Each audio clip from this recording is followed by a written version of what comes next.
बिस्मिल्लाहिर्रहमानिर्रहीम। अस्सलाम वालेकुम नाज़रीन, पाक वतन टीवी में अब तक की खास खबरों के साथ मैं हूँ फहद करीम। चेयरमैन पाकिस्तान तहरीक इंसाफ बैरिस्टर गौहर ने डोनाल्ड लू के बयान पर रद्द-ए-अमल देते हुए साबिक सफ़ीर असद मजीद का बयान दोबारा रिकॉर्ड करने का मुतालबा कर दिया। रावलपिंडी में मीडिया से गुफ्तगू करते उनका कहना था कि 20 घंटे गुजर चुके लेकिन असद मजीद ने कोई बयान नहीं दिया। डोनाल्ड लू के बयान पर असद मजीद को अपना मौक़िफ़ देना चाहिए। उन्होंने कहा कि डोनाल्ड लू इन सब चीज़ों से पीछे हट रहे हैं। चेयरमैन पाकिस्तान तहरीक इंसाफ बैरिस्टर गौहर ने डोनाल्ड लू के बयान पर रद्द-ए-अमल देते हुए साबिक सफ़ीर असद मजीद का बयान दोबारा रिकॉर्ड करने का मुतालबा कर दिया। रावलपिंडी में मीडिया से गुफ्तगू करते उनका कहना था कि 20 घंटे गुजर चुके लेकिन असद मजीद ने कोई बयान न दिया। डोनाल्ड लू के बयान पर असद मजीद को अपना मौक़िफ़ देना चाहिए। उन्होंने कहा कि डोनाल्ड लू इन सब चीज़ों से पीछे हट रहे हैं। अपनी बात जारी रखते हुए बैरिस्टर गौहर ने कहा, मुज़ाकरात के दरवाजे हमेशा खुले रहते हैं। बानी की रिहाई को मुज़ाकरात से मशरूत नहीं करते। बानी के केसेस अदालतों में चल रहे हैं। बानी PTI की रिहाई के लिए मुज़ाकरात नहीं करेंगे। हमें अदलिया पर एतमाद है। वाज़ेह के गुज़श्ता रोज़ जनूबी एशिया के लिए अमरीकी असिस्टेंट सेक्रेटरी ख़ारजा डोनाल्ड लू ने अमरीकी नुमाइंदगान की कमेटी में बयान दिया था कि साइफर साजिश सरासर झूठ है। अमरीका का इमरान खान हुकूमत के खात्मे में कोई किरदार नहीं है। डोनाल्ड लू ने कहा था कि मैं इस नुक्ते पर बहुत वाज़ेह जवाब देना चाहता हूँ। ये इल्ज़ामात, ये साजिशी थ्योरी झूठ है, ये सरासर झूठ है। मैंने इस हवाले से प्रेस रिपोर्टिंग का जायज़ा लिया जिसे पाकिस्तान में साइफर कहा जाता है, जो मुबैना तौर पर यहाँ के सफारत खाने से लीक होने वाली सिफारती केबल है। पुरजोर ये मुतालबा किया है और हम असद मजीद को कॉल ऑन करते हैं कि आप इस स्टेटमेंट के बाद अपनी स्टेटमेंट ज़रूर दे दें और इस बात की तायीद करो और इसकी तरदीद करो कि उसने जो कहा है कि कोई ऐसी मीटिंग नहीं हुई है उसको डिनाई करे, क्योंकि ये जो एविडेंस है जो उसने दी है डोनाल्ड लू ने वो सरासर झूठ है। ये पाकिस्तान के खिलाफ एक साजिश ज़रूर हुई है और उसके आने के एक दिन बाद नो कॉन्फिडेंस मोशन मूव हो गया था। इसकी सारी कंटेंट्स अवेलेबल है, कल की एविडेंस ये बिल्कुल सरासर झूठ है और हम मुतालबा करते हैं कि असद मजीद साहब एक मरतबा फिर अपनी स्टेटमेंट रिकॉर्ड करवाएं। अच्छा, ये कल जो डोनाल्ड लू ने जो वहाँ पे मुख्तलिफ सवालों के जवाब दिए उसमें तो उसने कहा कि ये जो बयानिया बनाया गया कि जो साजिश की गई ये गलत है। उन्होंने ये तो नहीं कहा कि मुलाकात नहीं हुई या मुलाकात नहीं। देखे, दो चीजें असद मजीद की स्टेटमेंट में है। उन्होंने कहा मेरी मीटिंग हुई है और ये उसके कंटेंट से जो मुझे भेजे गए। वो डोनाल्ड लू कहता है कि कोई ऐसा नहीं हुआ है। उसने ये नहीं कहा है कि यस ये मेरे कंटेंट्स थे, लेकिन उसका ये मकसद नहीं है। इसलिए उसने जो इसको डिनाई किया है तो लाजिम है कि असद मजीद उसको दोबारा कहे कि असद मजीद और डोनाल्ड लू के दरमियान जो मीटिंग हुई है उसके कंटेंट्स क्या थे और उनके साथ लू ने जो साइफर का कंटेंट थे उसको डिनाई किया है, मुलाकात को एडमिट किया, मुलाकात का जिक्र भी नहीं किया। लिहाजा वो सब कुछ डिनाई कर रहा है। हम इसलिए कह रहे हैं कि अगर ऐसा है तो असद मजीद एक बार फिर इसकी वजाहत करे, क्योंकि यही दो बंदे मौजूद थे जो उस वक्त थे। सेकंड, साथ ही साथ अगर आप इलेक्शन के बारे में देखें तो उसने इलेक्शन के बारे में भी कहा है कि अमेरिका ने कभी फ्री एंड फेयर, ये दो लफ्ज उसने बोले। फ्री एंड फेयर का लफ्ज कभी अमेरिका ने इस इलेक्शन के बारे में नहीं इस्तेमाल किया। 1 घंटा 25 मिनट डोनाल्ड लू की इंटरव्यू है, वो क्वेश्चन सेशन 1 घंटा 25 मिनट रहा है। साइपर पे फकत 2 मिनट 30 सेकंड उसने बहस की है।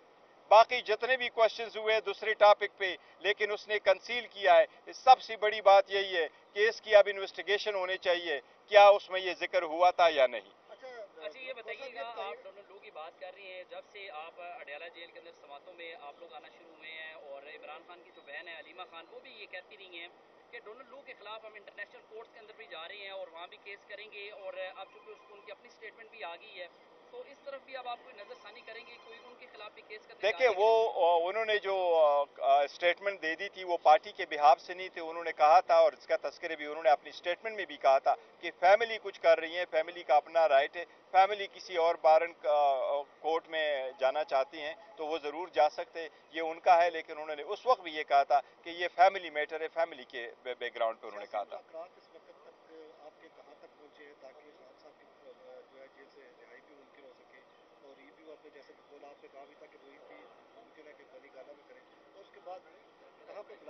देखिए, जहां तक खान साहब की बाहर आने का ताल्लुक है और हमारी मुज़ाकरात का ताल्लुक है तो एज अ पॉलिटिकल पार्टी तो दरवाजे हमेशा खुले होते हैं मुज़ाकरात के लिए और हम पॉलिटिकल पार्टी के साथ डायलॉग पे ही बिलीव करते हैं। और बाकी जो बातें हुई है वो 1 पॉइंट एजेंडा पे हमने उनसे बात की है। लेकिन खान साहब की बाहर आना, हम किसी मुज़ाकरात के साथ उसको अटैच नहीं करते हैं, ना उस पर डिपेंडेंट है। हम अदालतों का एहतराम करते हैं, अदालतों पर एतमाद करते हैं। अदालतों से ही दरख्वास्त है कि जिस तरीके से हमारे खिलाफ 14-14 घंटे ट्रायल चला करके 10-10 मिनट के ब्रेक करके ये केसेस चलवाए गए थे, गैर आईनी गैर कानूनी तरीके से ट्रायल कंडक्ट किए गए थे। अब जबकि हाई कोर्ट इस मैटर को देख रही है, हाई कोर्ट की आईनी जिम्मेदारी है कि ट्रायल कोर्टों के ऐसे फैसलों पर नजरसानी करके खुद उनको देख ले। हम उम्मीद करते हैं कि अदलिया इस पे जल्द से जल्द फैसला करेगी। मुझे उम्मीद है इंशाअल्लाह ताला नेक्स्ट वीक अदलिया इन दोनों केसेस पे फैसला देगी। शुक्रिया, थैंक यू। एहतसाब अदालत इस्लामाबाद में ठट्ठा वाटर सप्लाई रेफरेंस में सदर ममलकत आसिफ अली जरदारी की जानिब से सदारती इस्तिस्ना की दरख्वास्त दायर कर दी गई। एहतसाब अदालत इस्लामाबाद के जज नासिर जावेद राना ने केस की समाअत की। इस मौके पर सदर आसिफ अली जरदारी की जानिब से वकील अरशद तबरेज अदालत में पेश हुए। एहतसाब अदालत इस्लामाबाद में ठट्ठा वाटर सप्लाई रेफरेंस में सदर ममलकत आसिफ अली जरदारी की जानिब से सदारती इस्तिस्ना की दरख्वास्त दायर की गई। एहतसाब अदालत इस्लामाबाद के जज नासिर जावेद राना ने केस की समाअत की। इस मौके पर सदर आसिफ अली जरदारी की जानिब से वकील अरशद तबरेज अदालत पेश हुए। वकील अरशद तबरेज ने दलाइल दिए कि आसिफ अली जरदारी को सदारती इस्तिस्ना हासिल है, सदर ममलिकत के खिलाफ केस की कार्रवाई आगे नहीं बढ़ाई जा सकती।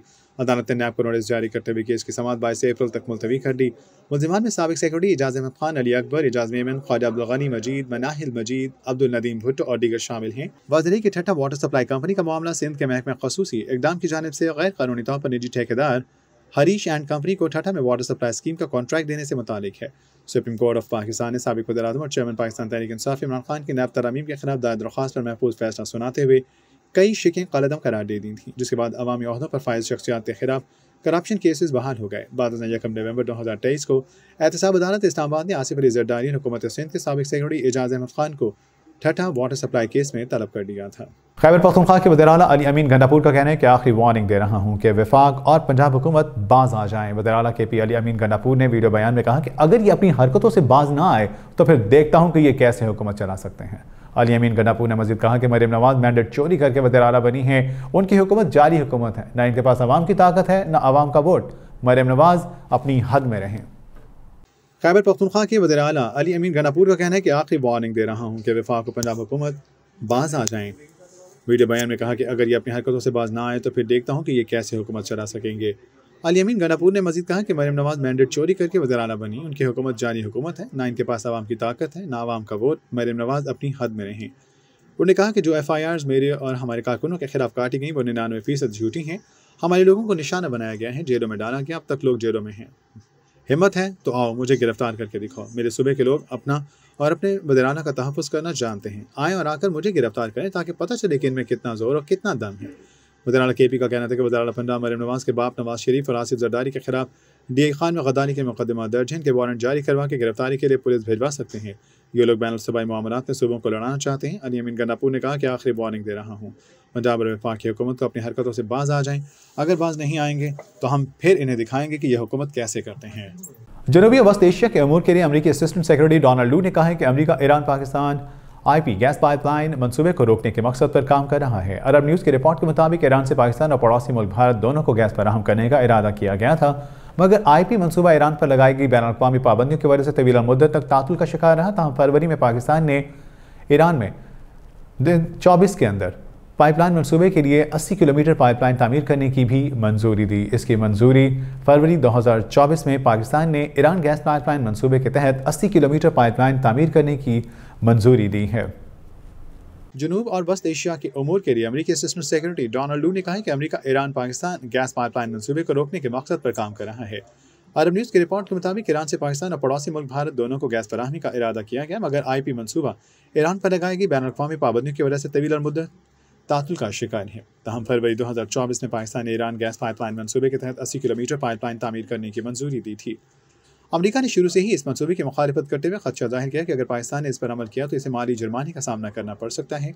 ये मामला कांग्रेस की समाअत के दौरान ज़ेर बहस आया, जहाँ अमरीकी मामला वज़ीर ख़ारिजा डोनाल्ड लू ने पाकिस्तान की सियासी सूरत हाल से मुतालिक गवाही पेश की और कई सवालात के जवाब दिए। उन्होंने एक सवाल के जवाब में कहा कि मैं इस पाइपलाइन को मुकम्मल होने से रोकने के लिए अपनी हुकूमत की कोशिशों की मुकम्मल हिमायत करता हूँ। हम इस मकसद के लिए काम कर रहे हैं। उन्होंने कहा कि हम ईरान और पाकिस्तान के दरमियान पाइपलाइन मंसूबे का सुराग लगा रहे हैं। उन्होंने कहना था कि सच में मैं नहीं जानता कि इस तरह के एक मंसूबे के लिए फाइनेंसिंग कहाँ से आएगी, और मुझे नहीं लगता कि बहुत से बैनुल-अक़वामी अतिया दहिंदगान इस तरह की कोशिशों को फंड देने में दिलचस्पी रखते होंगे। उन्होंने नोट किया कि पाकिस्तान ने अमरीकी पाबंदियों से मुतालिक कोई झूठ किसी किस्म की छूट नहीं मांगी, जिसकी ज़रूरत यकीनी तौर पर इस तरह के मंसूबे के लिए होगी। डोनाल्ड लू ने कहा, हम इस मामले में पाकिस्तानी हुकूमत के साथ मुशावरत में हैं। हमारी इंतज़ामिया ईरान से मुतालिक तमाम पाबंदियों के कवानीन को हर बहर बरकरार रखेगी। इंडोनेशिया के साहिल पर रोहिंग्या मुसलमानों की कश्ती उलट गई, जिसमें कम से कम 50 अफराद हलाक हो गए। गैर मुल्की मीडिया के मुताबिक इंडोनेशिया के सूबे आचे की साहिली पट्टी पर रोहिंग्या मुसलमानों की कश्ती उलटने से अफसोसनाक वाक़या पेश आया।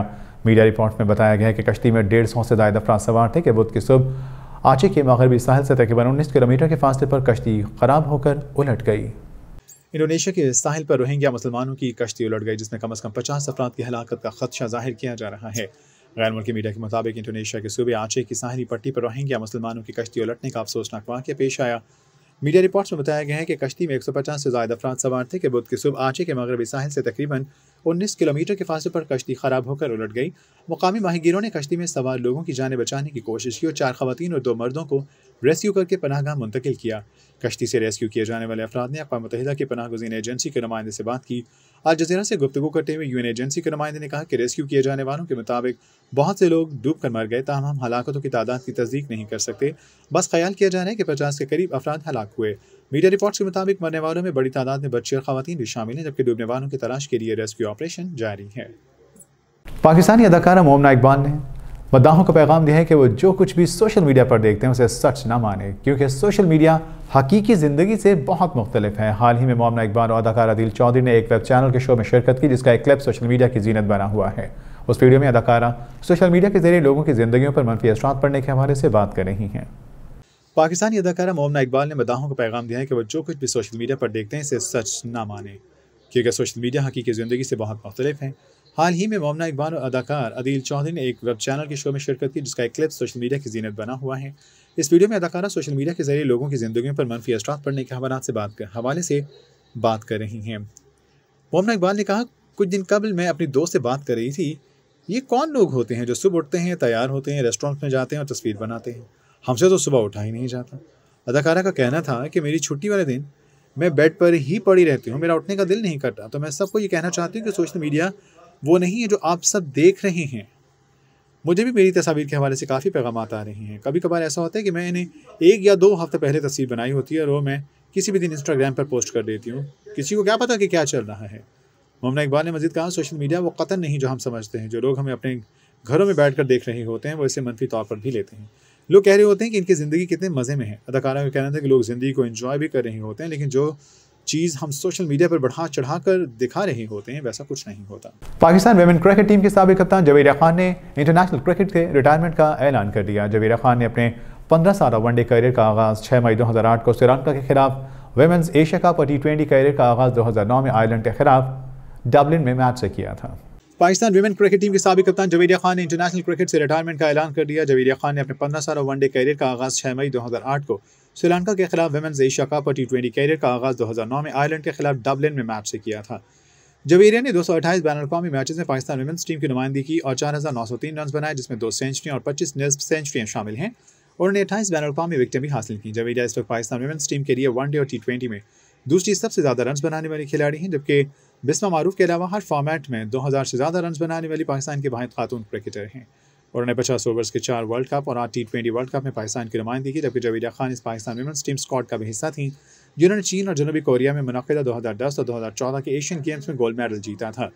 जवेरिया ने 17 वनडे और 16 T20 में पाकिस्तान वुमेन्स टीम की कप्तानी भी की। उन्होंने ख़वातीन के T20 वर्ल्ड कप के 2 एडिशंस 2018 और 2020 में टीम की कप्तानी की। रिटायरमेंट का ऐलान करते हुए जवेरिया खान ने कहा कि हर चीज़ का एक वक्त होता है और यही वक्त है कि मैं रिटायरमेंट का ऐलान कर दूँ। ताहम मैं लीग क्रिकेट के लिए दस्तयाब रहूँगी। मैं अपने पूरे कैरियर में मिलने वाली हिमायत पर शुक्रगुजार हूँ। मैं अपने ख़ानदान, टीम के साथियों, पाकिस्तान क्रिकेट बोर्ड, अपने इदारों का हर कदम पर ताउन और रहनुमाई के लिए शुक्रिया अदा करना चाहती हूँ। ये थी अब तक की खास खबरें। मज़ीद खबरों और लेटेस्ट न्यूज़ अपडेट से बाखबर रहने के लिए आप देखते रहिए पाक वतन TV।